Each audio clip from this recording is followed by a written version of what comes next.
प्रेम से बोलिए गुरु भगवान की जय। देवियों एवं सज्जनों,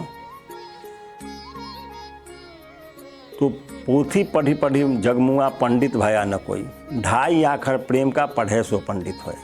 तो प्रेम प्रेम जो है हर जगह प्रेम, हर जगह प्रेम, कहीं भी जाइए तो प्रेम है, कहीं जाइए तो प्रेम है, तो हर जगह प्रेम ही चल रहा है।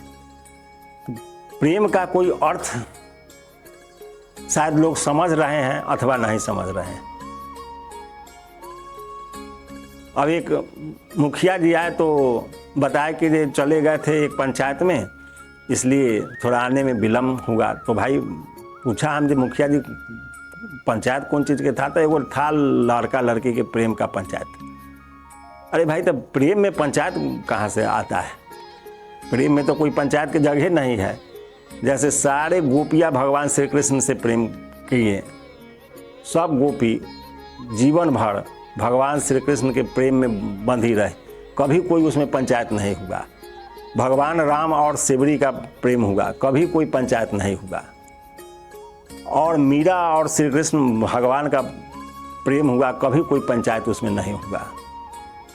अक्का महादेवी और महादेव जी का प्रेम हुआ, कभी कोई पंचायत नहीं हुआ। विभीषण और राम जी का प्रेम हुआ, कभी कोई पंचायत नहीं हुआ। ध्रुव और प्रहलाद का भगवान विष्णु से प्रेम हुआ, कोई पंचायत नहीं हुआ। तो फिर प्रेम में पंचायत कहाँ है? पंचायत प्यार में होता है। प्यार और प्रेम में बहुत अंतर है।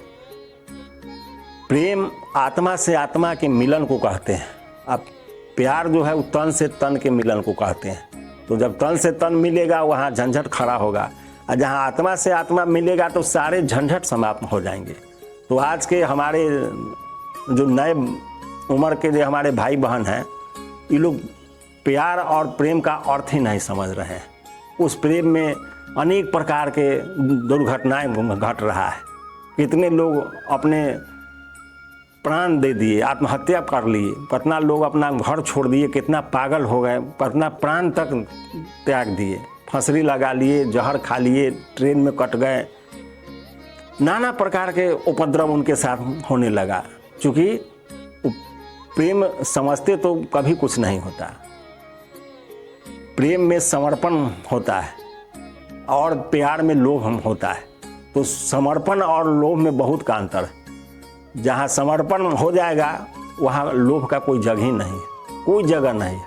लेकिन जहाँ प्यार है वहाँ खाली लोभ ही लोभ रहता है। तो प्यार जो है ये नकली है। ये जब तक शरीर है, जब तक इंद्रियां में बल है, तभी तक प्यार अच्छा लगता है। और जब तक उससे कोई सुंदर वस्तु नहीं मिला है तब तक उस वस्तु से प्रेम है। जहाँ उससे कोई सुंदर मिल गया तो तुरंत प्यार बदल जाएगा, हवा में हो गया। काहे जो अब वो पहले ठीक लगती थी लेकिन अब ठीक नहीं है, अब उससे अच्छा वो लग रही है। तो इस चक्कर में लग रहा है और लग रही है कि चक्कर में सारा दुनिया बर्बाद हो गया और उसमें अपना पूरे जीवन के बहुमूल्य समय को नाश कर दिए। इसलिए प्यार के चक्कर में मत रहिए, प्रेम के चक्कर में रहिए। यदि प्रेम करिएगा तो अमर हो जाइएगा, और प्यार करिएगा तो फिर कोई ठौर ठिकाना नहीं है। तो फिर 84 लाख आपके लिए सुरक्षित है। प्यार 84 लाख में चलता है, लेकिन प्रेम केवल मानव में ही चलता है। इसलिए प्रेम और प्यार के भाषा को समझिए, इसके अर्थ को समझिए और उसके अनुसार चलिए तो आपके जीवन में मंगल होगा। नहीं तो फिर अमंगल तो भरा ही हुआ है। तो आप व्यर्थ के अपना काम छोड़ के उसमें लग जाते हैं। अभी पढ़ने का उम्र है तो सब लोग प्यार मोहब्बत में फंस गए। न आपको पढ़ने में मन लगता है, न कोई काम करने में मन लगता है, न भोजन करने में मन लगता है। यदि गार्जियन कुछ बोल रहे हैं तो गार्जियन पर टूट पड़े, इसलिए कि आपका चित्त विक्षिप्त हो जाता है। तो प्यार लोभ के कारण है और लोभ में मोह उत्पन्न होता है। तो मोह सकल व्याधि कर मूला। यदि मोह उत्पन्न हो गया लोभ के कारण तो फिर समझिए कि ये आपका सर्वनाश निश्चित है। यदि प्रेम जग गया तो आपके अंदर समर्पण, श्रद्धा, करुणा सब पैदा हो जाएगा, दया भाव सब आ जाएगा और आप संसार में मरिएगा नहीं, तर जाइएगा और इस संसार से पार हो जाइएगा। आप अमर हो जाइएगा, उस अमर तत्व को प्राप्त कर लीजिएगा। चूँकि प्रेम भगवान का पहचान है। और ये प्राकृतिक किसी को बकसने वाला नहीं है। ये प्राकृतिक में आप कितना हूँ आप चालाकी कर लीजिए, कितना हूँ तेजी कर लीजिए, कितना हूँ पूजा पाठ तीर्थ व्रत उपवास परिक्रमा कुछो कर लीजिए, लेकिन आपका जो कर्म है एक एक कर्म का हिसाब प्राकृतिक आपसे वसूल लेगा। बहुत कड़ा है, बहुत दंड देने के मामला में बहुत निर्दयी है, कोई समझौता नहीं करता है। बड़े बड़े ज्ञानी ध्यानी देव दानव असुर सब उसके चपेट में आ गए और किसी को नहीं बख्शा। और जो सही चलने वाले हैं उनको कोई कुछ बिगाड़ भी नहीं पाया। ये दोनों बात तो प्राकृतिक किसी को क्षमा नहीं करती है। इसलिए गलत का फल गलत ही होगा और सही का फल सही ही होगा। आप जो करिएगा वही पाइएगा। आप यदि आकाश में पत्थर फेंक रहे हैं तो आकाश से ऊपर से फिर लौट के पत्थर ही गिरेगा आपके सर पर, और आप उसी पत्थर से अपने फेंके हुए पत्थर से आप चकनाचूर होकर मर जाइएगा। यदि फूल फेंक रहे हैं आकाश में तो आकाश से फिर फूल ही गिरेगा, तो आप आनंद से भर जाइएगा। जो आप करते हैं वही लौटता है, जो आप कर्म करिएगा वही लौट के आएगा। इसलिए सब प्रकार से अच्छे कर्म को करिए। किसी भी परिस्थिति में, कोई भी परिस्थिति आपका खराब हो गया, चाहे कोई भी परिस्थिति गड़बड़ चल रहा है, चाहे जाने अनजाने में कोई गलत हो गया, कोई पाप कर्म हो गया, कोई अज्ञानता बस भूल हो गई, तो उस सब को आप भूल जाइए और केवल राम राम राम राम कहना चालू कर दीजिए। एकदम मन वचन कर्म से राम राम एकदम श्रद्धा समर्पण से मन वचन कर्म से लग जाइए, तो आपका सारा अपराध जो है वो कटने लगेगा। आप खुद अपने आप में महसूस करने लगिएगा।